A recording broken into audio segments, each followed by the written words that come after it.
Pemirsa, rapat koordinasi untuk memantau dinamika politik menjelang Nataru dilakukan Kesbangpol untuk memantau faktor yang dinilai berpotensi memicu gejolak sosial dengan melibatkan unsur intelijen dan forum kerukunan umat beragama.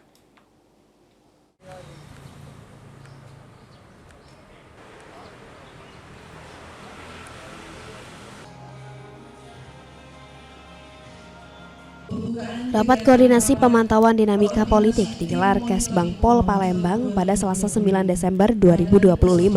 Di kantor Kesbangpol, rapat ini membahas situasi menjelang Natal dan Tahun Baru yang dinilai sebagai periode rawan munculnya dinamika sosial.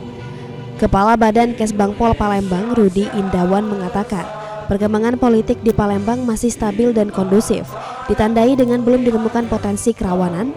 Meski begitu, informasi dari warga terus dihimpun sebagai bagian dari kewaspadaan dini. Yang terhormat, para narasumber, di samping bersama saya di sekretariat ini orang. Ditambahkan Rudi, sebanyak 50 peserta hadir, termasuk BIN, Densus 88, dan FKUB. Mereka diminta memperkuat koordinasi agar Palembang tetap berada dalam status zero konflik. Termasuk dalam pemantauan dalam rangka kita menghadapi Nataru tahun 2025 dan 2026, kita akan memperhatikan informasi dari masyarakat tentang perkembangan politik yang sangat dinamis. Hari ini ada 50 peserta bersama dengan para narasumber dari BIN, Kolonel Gusra, dari FKUB, Ketua FKUB Bapak Ustadz Imron Rosyidi. Oke, baik. Mungkin apa Pak fokus utama dalam rapat koordinasi pada hari ini, Pak? Fokus utamanya kita mempertahankan Palembang ini sebagai daerah yang zero konflik. Sementara itu, Ketua FKUB Palembang, Imron Rosyidi, menilai kerusakan antar umat di Palembang masih terjaga dengan tidak ada indikasi konflik bernuansa intoleransi ataupun persoalan rumah ibadah.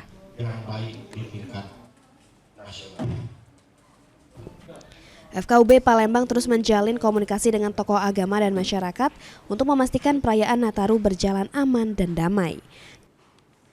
Alhamdulillah dalam perjalanannya stabil, kondusif, harmoni, terutama menghadapi Nataru ini situasinya aman, damai, dan partisipasi dari berbagai agama terhadap perayaan ini cukup bagus. Ya, kita senantiasa bersilaturahim, menjalin komunikasi, monitoring rumah-rumah ibadah, bertemu para tokoh, komunitas agama, bahkan berdoa bersama untuk keamanan, kenyamanan dalam menyambut perayaan Natal dan Tahun Baru ini.